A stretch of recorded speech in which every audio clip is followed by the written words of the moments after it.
Shooting it raw? Yes. Shooting it raw.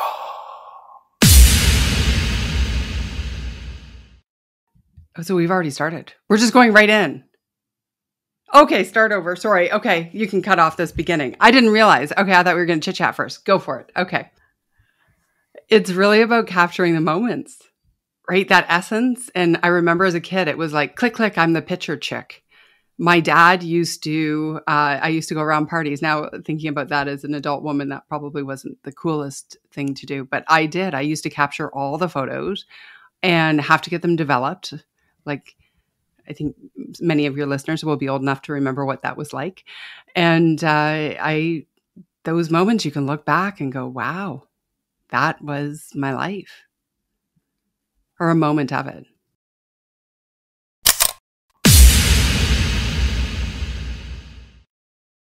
Allison Graham, thank you. Thank you for joining me on the podcast. I'm here to showcase you. It's going to be an exchange. I'm going to learn all about you. I know nothing about you, which is really great. We crossed paths, I think, over LinkedIn or something. I think it was Jen Nash. Yeah, the author of Tiny Connections. I know the Tiny Connections part. Yeah, the big power of Tiny Connections. Yeah, she's awesome. Yes. Okay, so shall we dive into your photos? Go for it. Which one do you want to start with? I don't know. We have to see what the machine decides.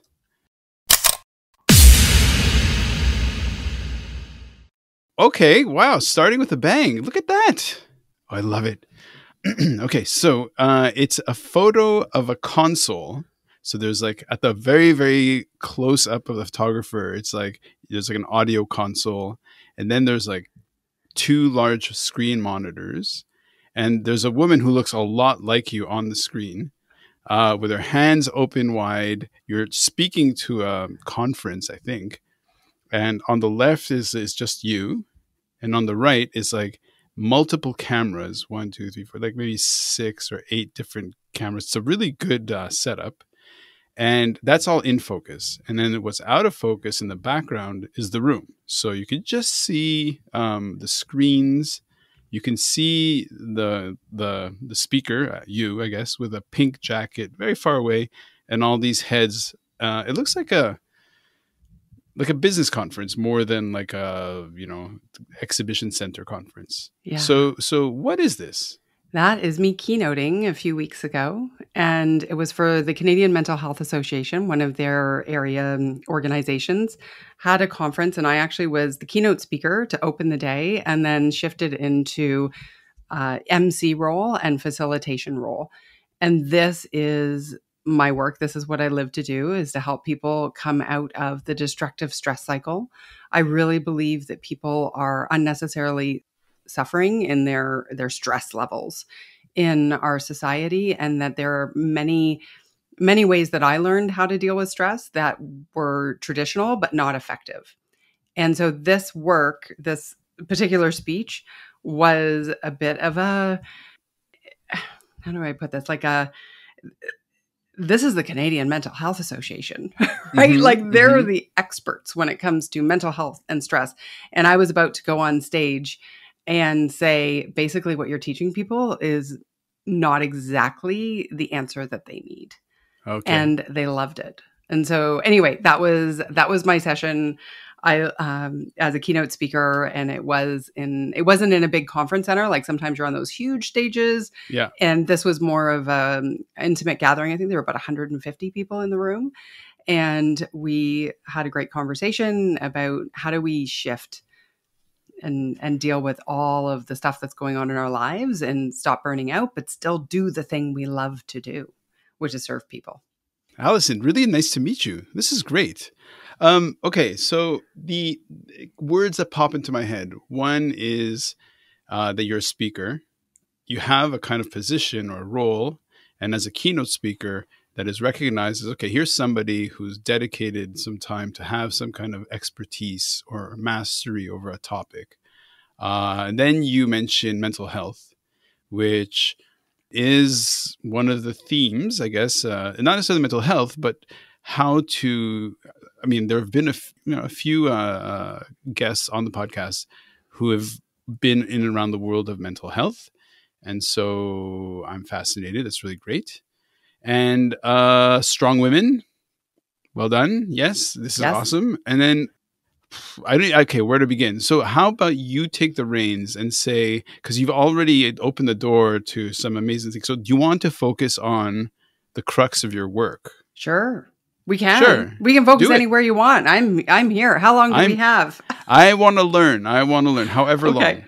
So let's start with, what am I saying? So the new book is coming out in 2023, and it's going to be called, or it is called, The Stress Illusion. Cue applause. Okay, nice. Yes. And I actually have 20 lies that I believe we're told about stress. Okay. And one of them that I think is the most important, that causes the most angst for people, is this notion of all these behavior-based techniques. So in order to manage your stress, you need to exercise, you need to breathe deeply, you need to be mindful, self-care. You need to, have proper nutrition. And they're actually, I call them the critical six. You're very provocative because, wait, what you're just saying right now is very, what's the word? When you're saying something that goes against the grain. Counterintuitive. It's definitely counterintuitive, but it's counterintuitive. Well, whatever the word is, but that's you. Yes, I like to think so. And I'll tell you why I'm there is another word. I know the word you're looking for, but I don't know which one you're looking for. But now my mind is going to find it. But we'll find it by the end. I definitely am challenging the status quo. Yes. And here's why.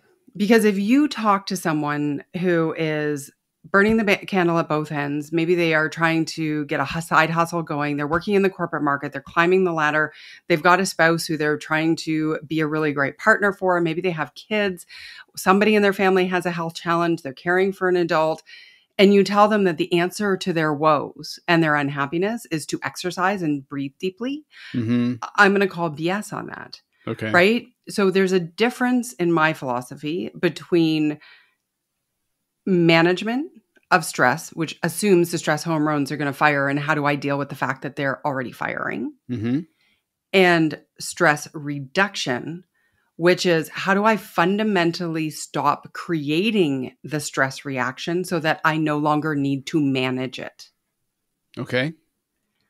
And so that is the part that I think is missing from the conversation.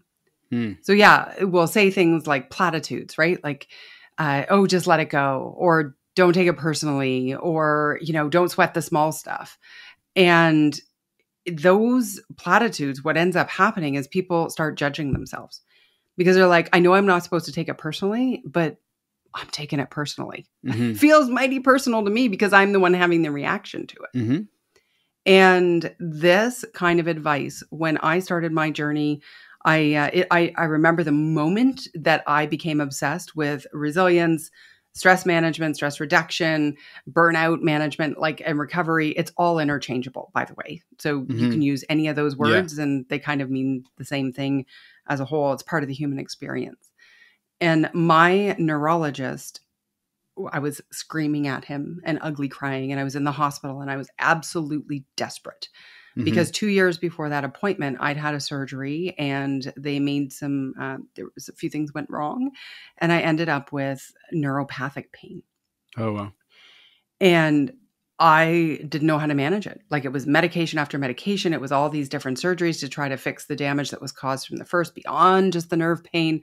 And I'd gone through all these other things where I had some injuries and people who I love died, and I couldn't take it. One more second. And I was the poster child for what burnout would be. And he said, Allison, you're never going to work full time again. You're never going to be off pain medication. And it's time for you to consider going on disability. Okay. And I refused. I was like, yeah, that's not going to happen. In my desperation, I knew giving up wasn't the answer. And he said, well, then you're going to need to learn how to be resilient. And that gave me, I didn't know exactly what that meant, but it gave me enough hope. And then it caused so much frustration because I was like going out trying to find resilience advice. And this is before like YouTube was the level it is now, and where everybody was a self-help expert and, like the world we're in. But what I was finding is the biggest resilience stories were the ones of professional athletes. Well, I was just trying to get out of bed and build a company, like for myself, like a solopreneur. Yeah. And I had 2 to 5 hours of functionality a day. I didn't have doctors. I didn't have a coach who were, injecting me with, cortisol cream to get back on the court. Like it just, or no, I don't know. What is it? Cortisol? No, what's the stuff they put in the lidocaine in the knee joints? Okay. I think it's cortisone shots. Yeah, it might be cortisone. Yeah, not cortisol. That's the stress hormone. I was like, right. Anyway, so it didn't relate to me. And as I went and I looked for all this standard advice, I'm like, exercise. Now, some days it was the best thing I could do. Some days I couldn't get out of bed. Well, I have to interrupt for a second. So you had a neurologist, and generally speaking, when you kind of have to see a neurologist, it's because of something pretty severe that happens within your brain basket. Or within your nerve system, your nervous system. So school me. What happened? So he, I had the surgery. It was a cyst. And the surgery is what triggered it. Oh, yeah. Yeah. The doctor sort of like cut, pulled. And he like pulled one of my main branches of a nerve. And they say that what they did is ripped the sheath. Oh, shit. So a nerve that is cut straight heals. Or is fine. The one that had the sheath ripped keeps firing. And there are certain types of nerves in our body that spend their lives trying to go back to the way they used to be. Yep. Well, okay. So in your training, in terms of what made you, why? Okay. So something personal happens to you and in a way forces you to have to become an expert in your own self of neurology or whatever.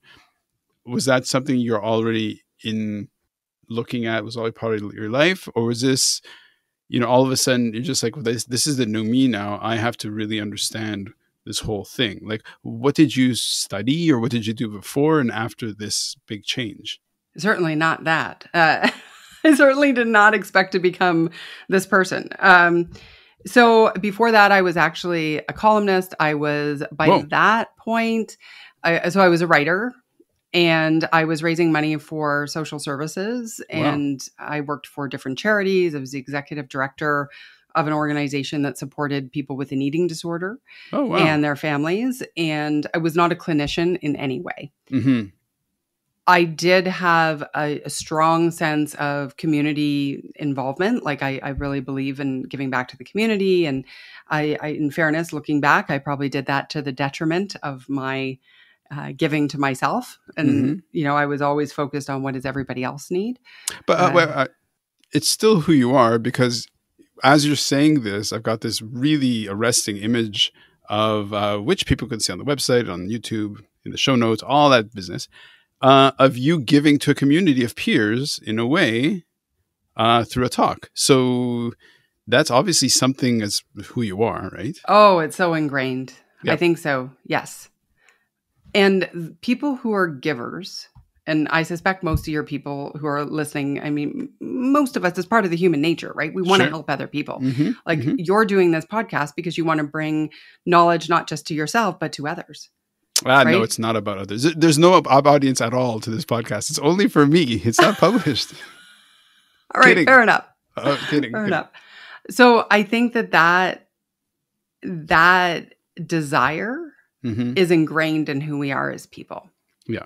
What happens is when we do that to the detriment of our own needs, that we get too far down the rabbit hole of it can actually, a good thing can become a negative. We're going to move on to the next image, but what was the title of your talk? This particular one was called the Coping Fatigue: What to Do When You're Exhausted from Having to Be Resilient. Huh. Interesting. So contra something, the word we're looking for. Contraindicative? No, not contradictive, but not contradictory. Well, it'll come to us. The word will come. Let's go to the next photo. Go for it. Okay. but we're going to pump your book. What's the name of your book again? The new one will be called The Stress Illusion. The Stress Illusion. And the previous one? Was I've had, this will be my 5th published book. Respect. Like in print book. I've done some ebooks and stuff, right? Amazing. But this one when did I release that? Maybe 2 years ago, was Take Back Your Weekends. Okay. Stress less, do more, be happier. Okay. And it was really about putting the problem-solving framework that I teach onto the fact that you have way too much to do. Listen to all these things that you're saying that I want to know about. Okay, let's move on to the next photo. Okay.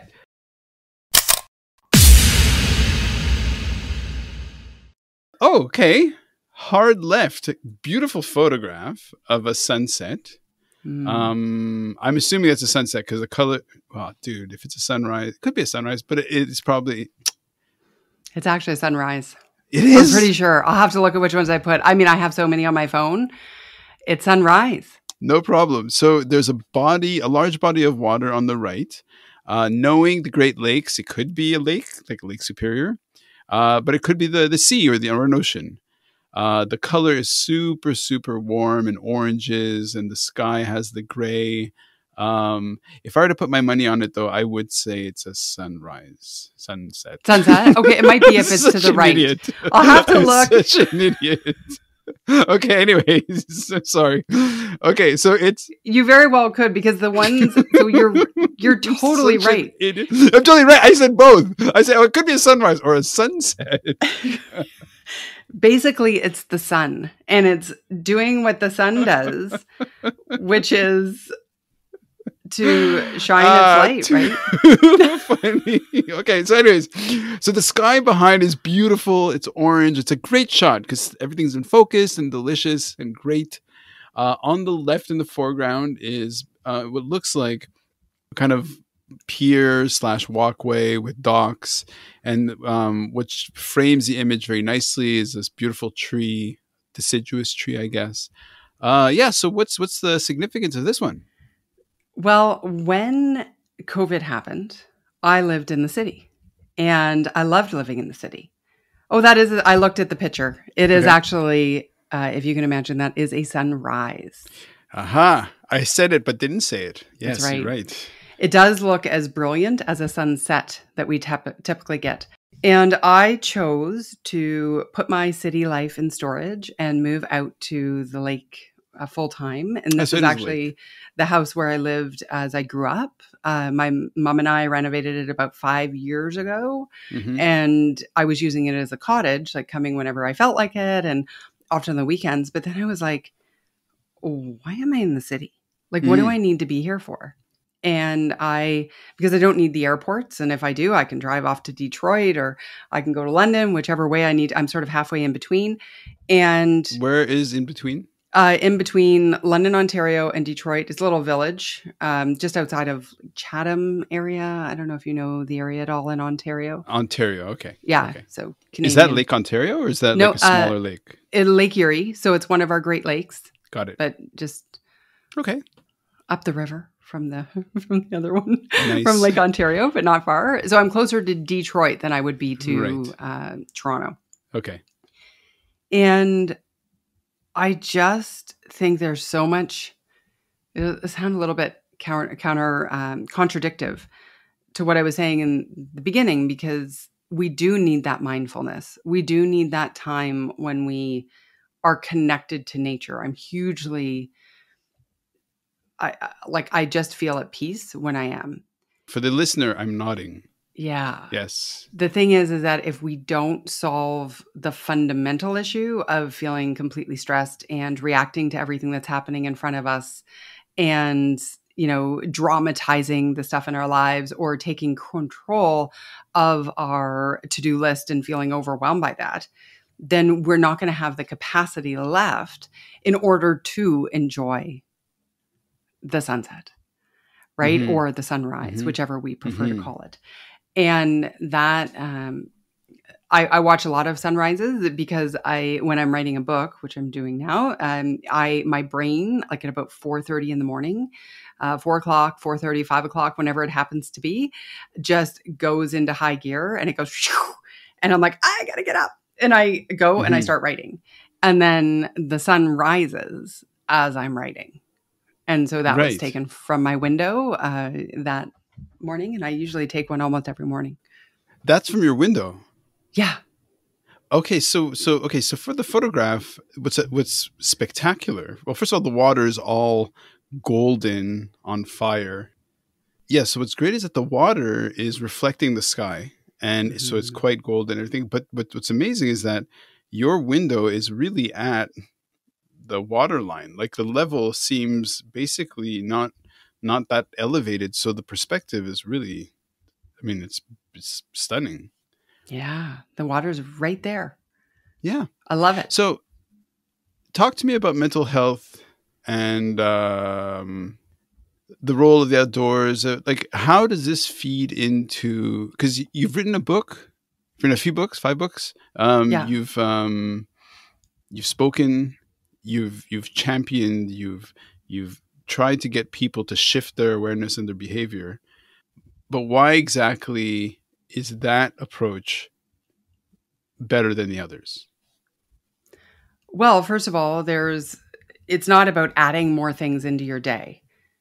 So some people would say you need to meditate for an hour in the morning. Okay. Like there's the pinnacle. Stress avoidant culture is like so admirable, right? Like that's what we're aiming for. Well, if I do that, I actually lose my creativity for the day. It does not work for me. It doesn't give me my most power, and it doesn't keep me in my most essence. However, what I have learned through my problem solving framework is that the way that I connect with nature, the way that I can reap the benefits of something like adding meditation into your day is through mindfulness of being aware of what's happening around me in nature. So every time I step out of the car, I look up in the sky. And most of the time that goes, and I just soak it in. Right? When I'm typing and thinking, instead of going on social media or whatever, I will do the social media, but I'll catch myself and I'll look up and go and give myself permission to do that. And so it takes 2 seconds to do that. And it can fuel that peacefulness without having to judge yourself that you don't have an hour or you don't want to sit for an hour and meditate. Not that that is wrong. For some people, that's exactly what they need. For a lot of people, I hear things like, I should do this, I should do that. There's a lot of things we can do before we get there that actually will make a huge impact on your overall happiness, your level of peace, your contentment through which you see the world without the judgment and without the expectation that that's the only way. But okay, so then in its application, so when you go and you speak in front of the Canadian Mental Health Association or whatever it's called, and you're saying the mindset, the perspective, the assumptions need to be upgraded because you're kind of pointing people in the wrong paradigm or whatever you want to call it, perspective. So how do you articulate or explain to somebody the essence of the difference? Well, they have an entire methodology, which helps. Okay. Right. So when there's an entire system behind this, right? It's a system of thinking, believing, approaching the world around us. When I started giving talks on resilience, I went online. I was like, how stressed out was I in that worst time when my doctor told me to go on disability and I would never work full time again and be off pain medication? And I went online thinking back to that time and I did what they call an online stress test. So unlike a stress test that measures your heart rate and how you're doing when you run on a treadmill, this type of stress test actually measures how many stressors you're experiencing and therefore how stressed out you are. Right? And this is a qualitative thing, like describe these elements. Okay. It's not actually measuring. So it actually is like if somebody dies in your life, that's worth 45 points, say. Right. Okay. If you move, that's worth 30 points. Yeah, if you have an injury, that's going to be worth this many points. And whatever the points are depends on which test you do. So I went online, I found one of these and I filled it out thinking to everything that I knew happened to me in that time. And my score was 734. Okay. The legend said, if you have a score over 330, seek professional help immediately. Oh, wow. Okay. Okay. The issue with this is that if I was that clinically overstressed, which I was going through, although they're all like, financial challenges and injuries and chronic pain and how many people died and all of that, that was objectively what the medical community would say my stress was. But I still managed to stay in business. Yes, the behind the scenes was a disaster. Yes, I was, collapsing in pain some nights. Yes, I had to call my mom and have her come and become my chauffeur, right? As one of my key strategies, because I couldn't drive myself long distances back then. There were all of these different things that were troublesome, but yet I continued to build my business. I continued to keep a smile on my face. I continued to build my relationships. And there seemed to be a mismatch in the math. Okay. Yeah. So my belief is not, and I mean, this is a very Stoic type philosophy where it's not about what's happening around you. It's about your reaction to and your perception of what's happening to around you. Hallelujah. Yes. Right. And I knew that. Like I figured that part out, but I couldn't figure out how to articulate it. So I knew what kind of emotion each thing deserved. Okay. So that was the methodology, created like a system for applying all that. And also it couldn't just be one methodology, right? Like you couldn't just, like in my opinion, you can't just be great at mindset and not have emotional intelligence. You can't just be great at your emotions and not have the right mindset. Just like you can't ignore your physical. Like you need all of it coming together. Yeah. And you need a holistic approach for sure. Yeah. And so my whole methodology is about, you don't have to learn all of the different, like as much in depth as most of us who have this level of curiosity go into. My methodology is about like, here's a critical thinking checklist. If you're in the weeds and you feel overwhelmed, start at the top, go to the bottom. When you feel better, you're good. That's how it is designed. Okay. Allison, burn in people's heads. Where can they go right now to pause the audio and just look it up online? What is your website so they can learn all about you? Sure. It's my name is Allison Graham and it's .com. So AllisonGraham.com. And I'm most active over on LinkedIn, which is of course where we're connected. Yeah. It'll all be in the show notes and all that business. I love it. And as you're speaking, there's this gorgeous photo of a sunset, which, it's sort of like flying. We sort of take it for granted that we fly. It's like, it took like 6 hours for me to get to Savannah, Georgia, or whatever it was. But it's a miracle. And in the same way, we're talking right now and taking it so for granted that you can freeze the scene. And as you're speaking and telling me about this really heavy thing about your own personal struggle, and look, I've been hospitalized. I've had a neurologist. I've had this, and I totally understood when you said, it's not necessarily the event, but it's your relationship to the event and how you interpret and sort of make sense of it that changes your relationship to what's happening. So, I was in the tsunami. And so when I was in the tsunami, a lot of people died, of course, and I was in the water and very nearly died.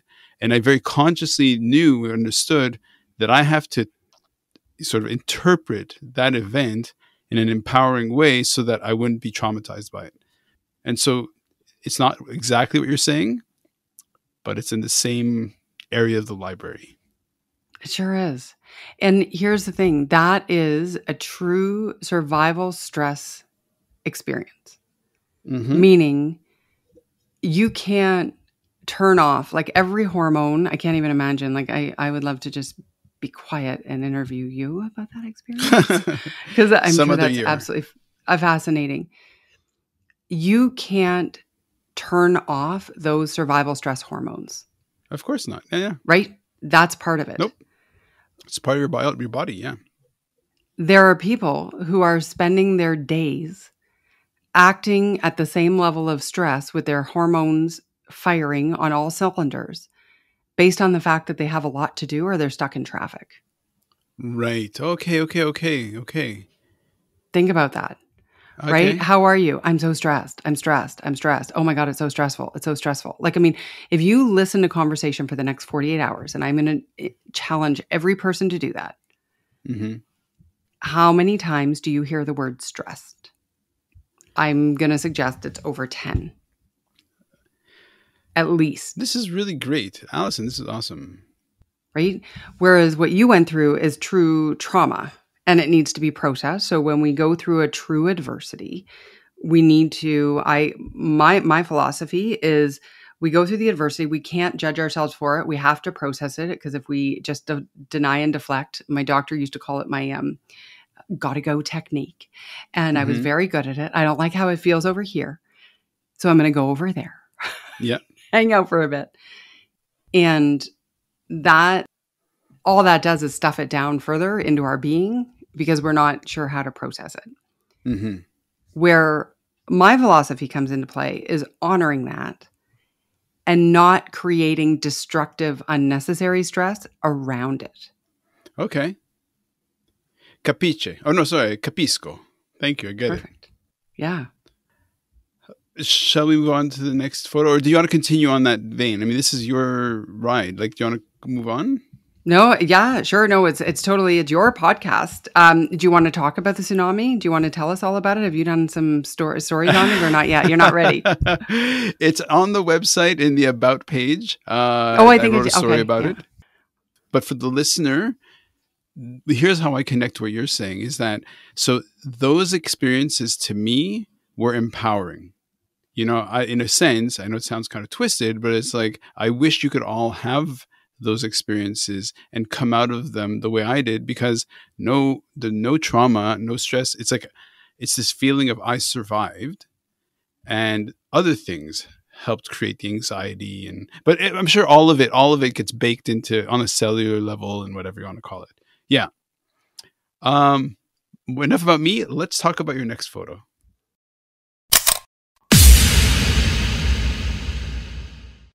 This is a product photograph of a book on the table. And if you want, we could start with this book, with this image, or we can stop with the next image. I don't know what the next image is. Up to you. You want this one for last or this one next? We can do this one next, and then the next one is probably the most important one. So that's good. This is Great. easy. We don't even have to talk about it much. It is a picture of the new book, The Stress Illusion. That's the working, what do you call it, cover for it. And this is, I believe, has the tools. So what we're saying is, like, if you've heard from people before, it's like, well, you need to reinterpret that situation as not being, awful, right? Which I don't know. Mm-hmm. That would be really hard to do in I'm not even sure that's always the best thing to do, because sometimes things just suck, right? And we need to honor that. And all this stuff. I think this book is going to be for those people who are listening to all the podcasts, who are reading all the books. And when they get into the heat of the day and they're in the moment, they're like, oh yeah, I know I was supposed to do that thing, but I didn't do it. How do you actually make it practical? That's what the methodology, the stress illusion methodology, is all about. It's about how do you more gracefully ride the survival stress, stop unnecessarily creating the destructive stress, which is the stuff that makes us feel overwhelmed and anxious and takes us out of our sweet spot of performance and profitability and productivity. And how do you harness more of the good stress, the stuff that makes you feel inspired and focused? And that stress design model is what that book is all about. So it'll come out in 2023. It's called The Stress Illusion. When it finally releases, I assure you it will be everywhere and available, but that is the picture of the book.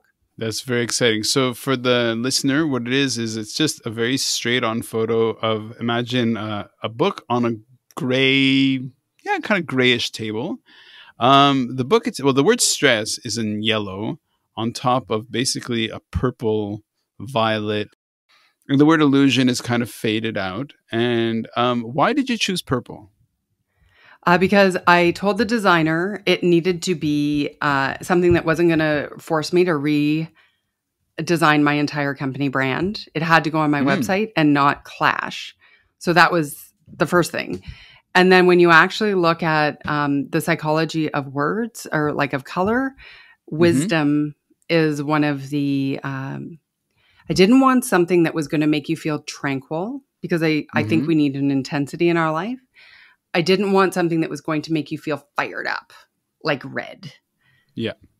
And the in between, the purple, if we could pull from it, that's what I went with. And it's also fairly neutral in terms of, it's not necessarily really feminine or not really masculine. It's just kind of in between, because I have a lot of men and women who are, and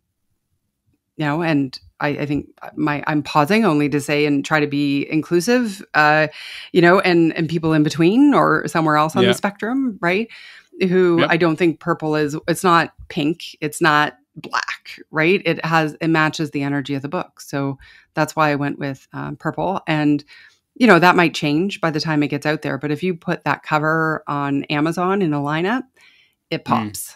It definitely does. It definitely does. It's very striking.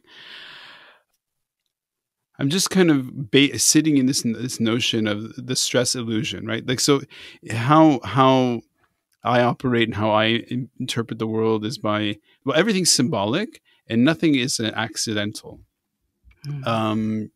So in terms of how you help people, how you earn a living, because you said you're an entrepreneur, what service are you giving on top of, or if somebody's saying, oh, wait a second, Allison Graham sounds like the kind of person that fits my needs or interests, what kind of service do you offer to people?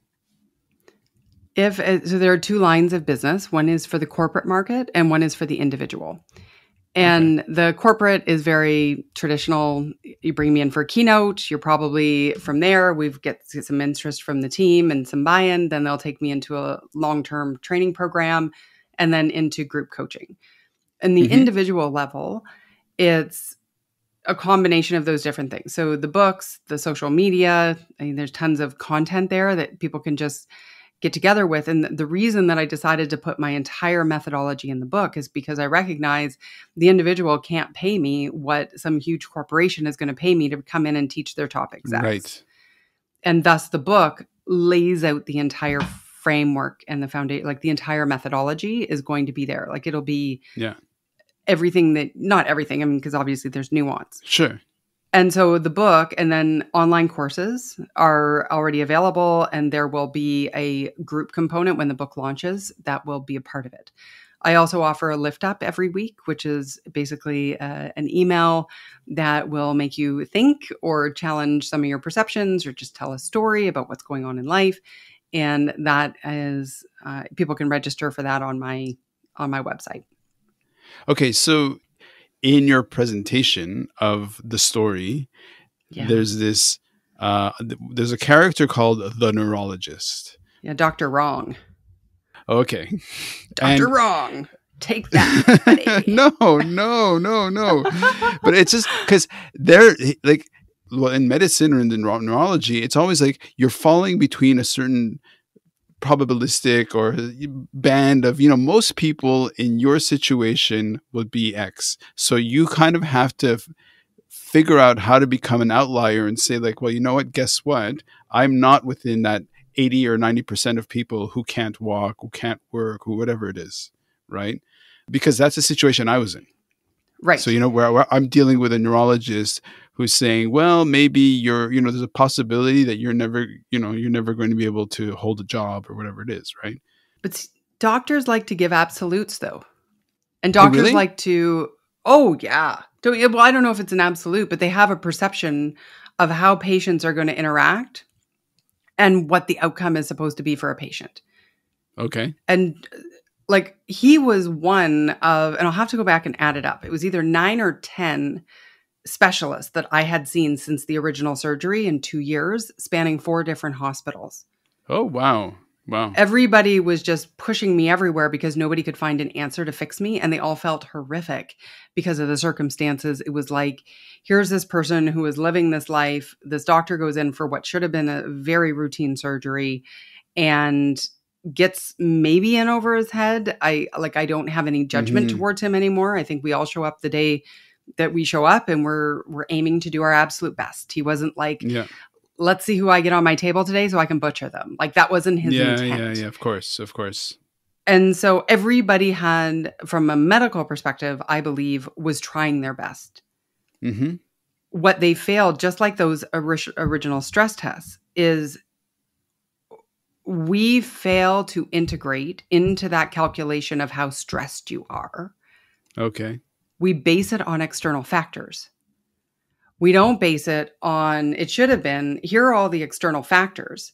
Now, let's figure out how resilient you are, how good you are at solving problems in life, and how much perspective and mindset you have to be able to ride this wave. And we'll delete that. And then there's your stress score. Right. Not, here's all this stuff, right?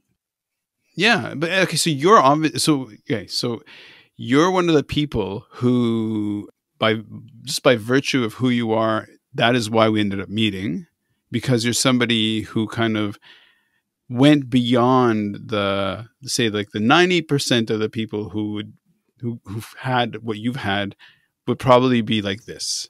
But you're that one person who the resilience and all these whatever fundamental elements that are inside you got you to be outside of that, which arguably was me. Like from after my accident, all my stuff, same, right?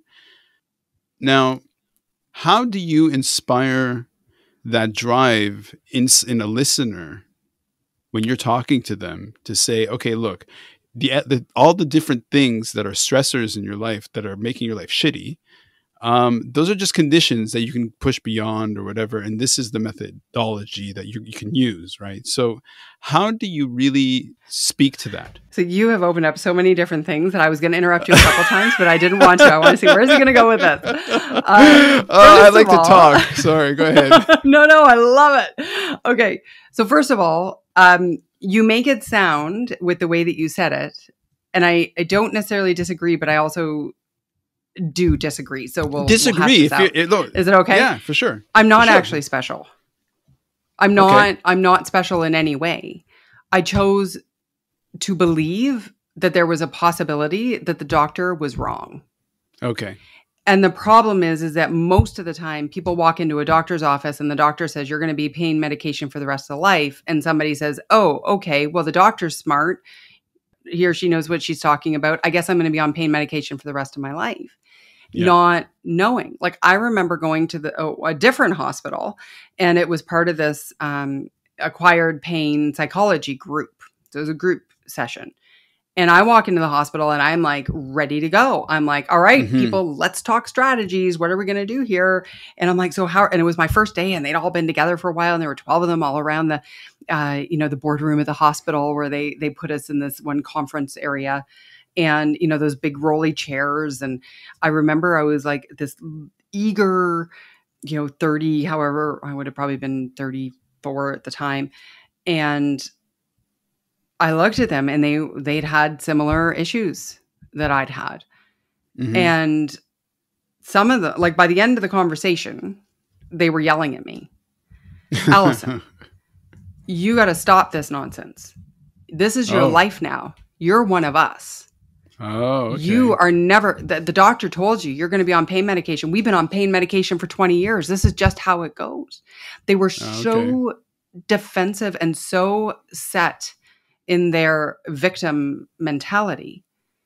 And by the way, the psychologist who's running this group is sitting there allowing all of this to happen. Sure. And I'm like, no, but how do you guys go to work? They're like, no, we don't go to work anymore. We just been on, I'm like, yeah, they mentioned, I'm not doing that. First of all, I couldn't afford, I had too many things that I was doing, but I also had this sense of purpose. At the time I was teaching networking when the surgery happened. I'd started my training in speaking business in addition to being a columnist. And I was scared. You know what it was? It was fear. Okay. It was, what if this doctor is right and I'm going to choose not to believe him? Yep.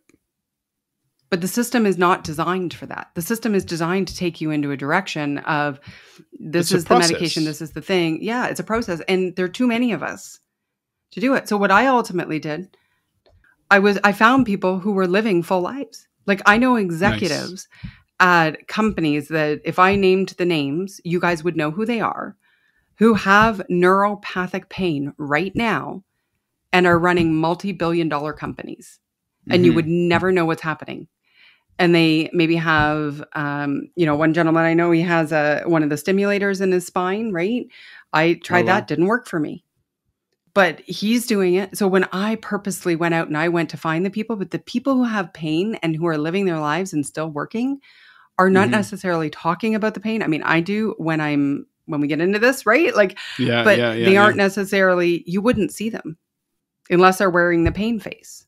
There are lots of us out there. Okay. Well, you said pain face, and whenever I hear the word pain face, I think that's the signal to change to the next photo. Is that okay? Go for it. Yeah, go for it. How long is your podcast? Are we over time? Sorry. No. Listen, we're just going. We're just riffing, and I'm just learning.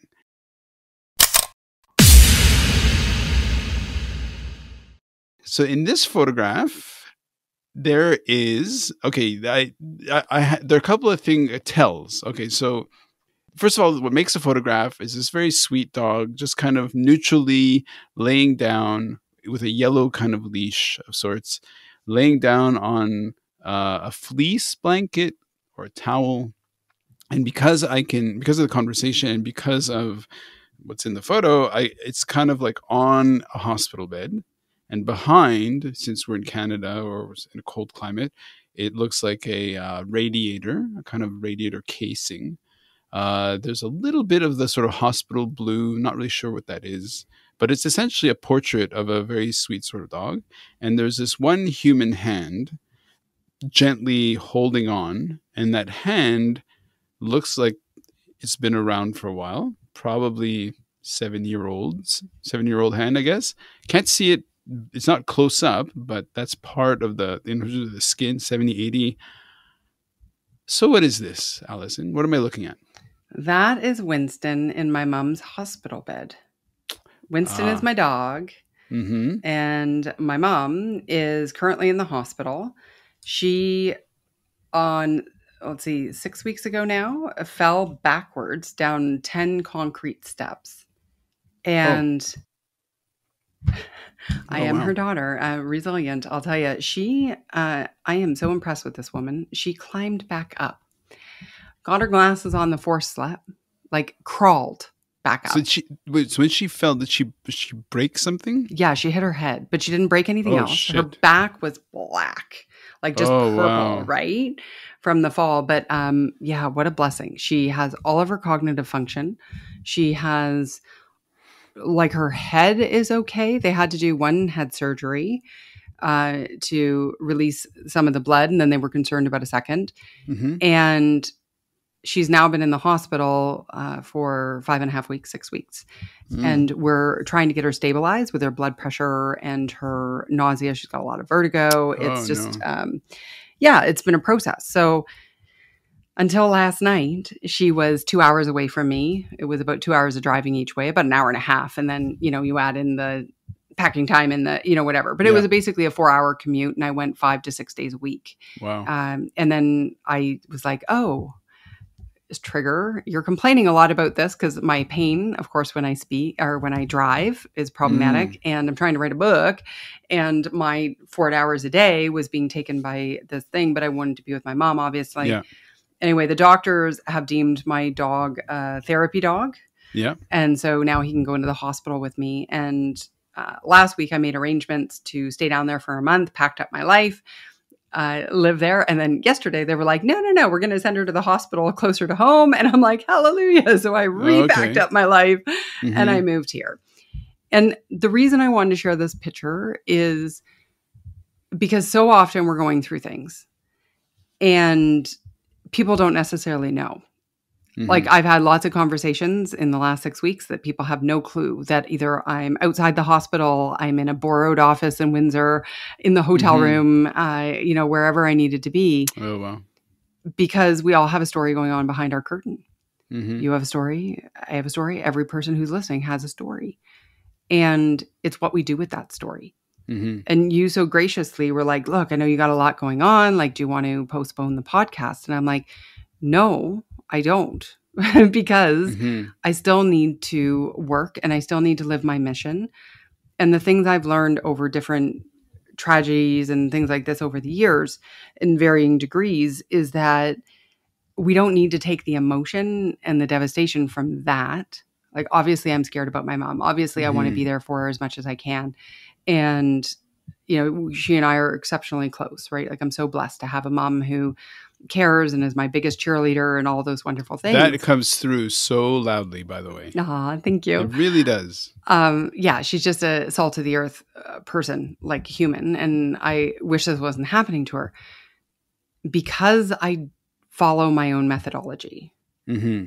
Because I understand which part of this is an adversity, what is triggering my survival stress, instinct. And I don't judge myself for that. I'm like, oh yeah, that's intense. Yep. Oh, that's intense. Yep. But then because I have all these other frameworks around that, I don't need to take that level of intensity and concern into the next thing that I'm doing. Right. I can look and I can say, okay, that emotion, whereas in the old days, I would be in a ton of pain, or I would be, even when mom has had lots of other health challenges over the years. And I remember once, is one of my more embarrassing moments. I left the hospital. I was scared to death. I'd already lost my dad, and I was leaving my mom in the same hospital. Right. Oh, wow. And that is heavy. Yeah. Wow. And my credit card wouldn't work in the parking thing. Yep. And we've all been there, I think. Yep. Maybe not everyone, but like, it is not the parking person's responsibility that my card is not working. That person does not know how devastated I am about my dad and the misplaced emotion that I'm playing with right in that moment. And, and concern for my mom. And I took it out on this person. And in my book, I call the innocent bystanders who get this.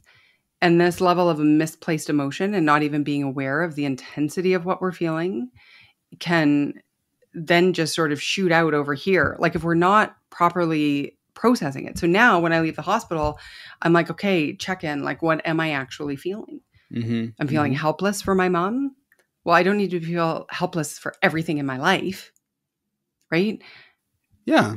But do you see how those most powerful emotions can overshadow and sort of cloud everything we do in our day? So one of the great things about having a dog like Winston is that how a dog's brain is going to interpret the stimulus of the threats and whatever, obviously has the hormonal responses and all this thing for sure. But one of the great things about holding, like in the photograph, your mom is just kind of holding on, is that it's a kind of very tangible reminder of just to be more in your body, to be more present, to be more like, okay, this is where I am. And it just kind of takes you out of your head. Right. And so when you're talking about like leaving the hospital, and we've all been there where, all of a sudden the card fails and you're like, God damn it. Like what else could go wrong? Yes. That too. Yeah. I mean, everybody's been there. Everybody's had that kind of moment, but it's also like, okay, like just experience it in a way. Like what would Winston do? Like Winston has a credit card, comes to use it, and maybe Winston just gets really angry and snarls at the machine and then feels, because you kind of have to kind of express the emotion as well, right? Right. But you need to, I totally agree with you. And you need to express it in a way that's not disrespectful to another human being who has nothing to do with it. Okay. You're such a Canadian. I am. I remember I was disrespectful. I was walking through New York for one of the first times I ever went to New York, right? And I had my big like briefcase on and I'm like pushing my way through and I'm in a bit of a hurry, but I'm like, to every person I pass, I'm like, I'm sorry. Sorry. And one guy goes, "What are you, Canadian?" Sorry about the swear word. I'll have to get rid of that. Yeah. But I'm like, I am. He's like, I can tell. And I'm like, how are you? And I started a conversation with the guy and we had a really great chat together for a while. But anyway, it was like, our angst. I think one of the things that when we're feeling those really desperately powerful emotions, that the instinct is if we share it with somebody else or we take it out on somebody else, that we can release it from ourselves. Oh, okay. And we're gonna share the burden of it. And in trusting relationships, that's great. And they can be aware of what's happening and there's an appropriate time to share and an appropriate way to share. They're sharing it and unloading on strangers, i.e., let's take the grocery store clerk in the middle of COVID, right? And the person, right? Or the bus driver or Mm-hmm. the police officer who's out there, and you're going through all this stuff. And then you come across this person and there's like a little itty bitty hiccup that's completely unrelated to any of it. Yeah. Like, you know, my magnetic strip wasn't working, or it could have been maxed. I don't even remember at this point. And taking that out on another human being. So now they're feeling defensive for the next person to come through. Right. And then maybe they don't know how to process their emotions. So now they take it out on that next guy who's, you know, just lost somebody they love. Yeah. Or they go home and they got unloaded on all day unfairly. And now they're mean to their family. Yeah. Because they can't take it anymore. And so what I've found is I need to get better at processing and being more self-aware. Self-awareness is the second step in my problem solving framework. And by being more self-aware and being more compassionately curious with myself. Yeah. And be like, what am I really feeling right now? And does that apply to the thing that's actually happening in front of me? Yes. I followed what you said. I agree with what you say. It makes sense to me. You said earlier that ending with this photograph is actually on the high, not the high note, but it's because in a way you're taking us on a journey that, you know, through the 4 photos. And as I'm talking, again, I have this large image of a dog, Winston, looking at the camera. It's very touching. And what's, in terms of the symbolism of it, there's a human hand that's just there that you see. The subject of the photo is Winston. The setting is a hospital. And one of the details is this human hand. So now that I've kind of boxed you into a kind of a corner or whatever, how about you explain why this image, like what kind of seed do you want to put in a person's head to kind of be inspired from this point to go forward? It may not be a coherent question, but you figure No, it's great. Yeah, your questions are great. I'm just looking at the photo in the eyes of Winston. I think we can learn so much from dogs. I mean, that's a whole other conversation. Even when I had him, I took him. So she's in the new hospital today, and we went in for the first time, and he's laying beside her just like he does this. He jumps in the bed and he stays there for 6 hours and doesn't want to move. And then we go. And today I'm going back and forth because I had this interview and another meeting and client thing. And so he looked up at me. I'm like, okay, honey, we got to go. And I put him in a pouch like I'm a kangaroo mother. It's ridiculous. But anyway, it's easier than, he's problem solving, right? And I looked up at him and the eyes were like, I'm not done here yet. But what was interesting is he and it's the most sarcastic look of like, do not make me move. I am here. I do not want to go yet. I'm with, my mom and everything. And I'm like, no, honey, let's go. We got to go. And he immediately got up and he switched gears. And now he wasn't like angry with me 4 minutes down the road, right? He was like, okay, now I'm in this moment. Exactly. And I'm going to do this thing. And I think life is a lot like that. And if we can figure out strategies, which I'm trying to bring to people, with the Stress Illusion book and with my work already, to be more about, look, there's a lot of really crappy stuff that's going to happen in your life. It's life. Yep. Yeah. And maybe you're not living a stressful life. Maybe it's just life.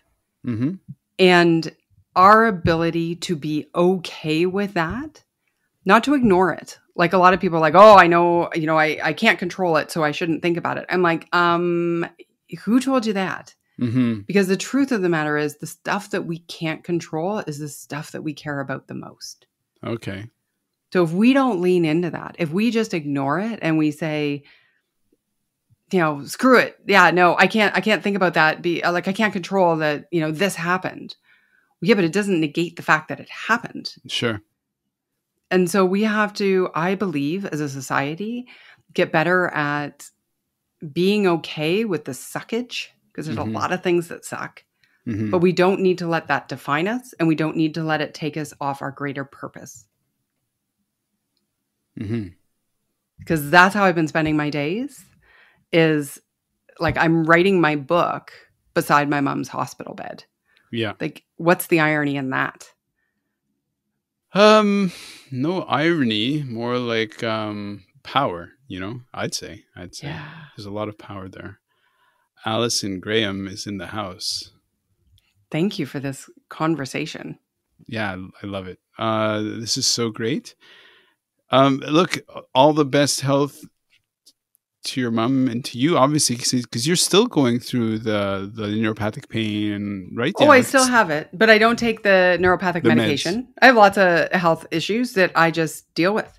And yeah, I've got to manage it, and I've made friends with my pain. Well, as the old saying doesn't quite go, the tree always grows close to where the apple fell. So you're the apple, and your mom grew. So your mom is very much like you, and resilience all the way. And I love that as I'm talking to you, we're using this online platform, and I can see your face and beautiful expressions and lots of really a brightness, which is very nice. And behind you is the sun sending the shadows of the leaves on the wall, which really gives a sense of time. Thank you for your time. You're great. You're welcome. I think the sun started in this window in front of me when we started our conversation and has now moved over to 3/4 through the other window. So that would be an indication. We've been talking a long time. A long time, but what a beautiful opportunity. And awesome. That to me is never lost. Allison, thank you so much. All the best to you and your mom, of course. All the best to you and your mom. Thank you. You too. Shooting it raw? Yes.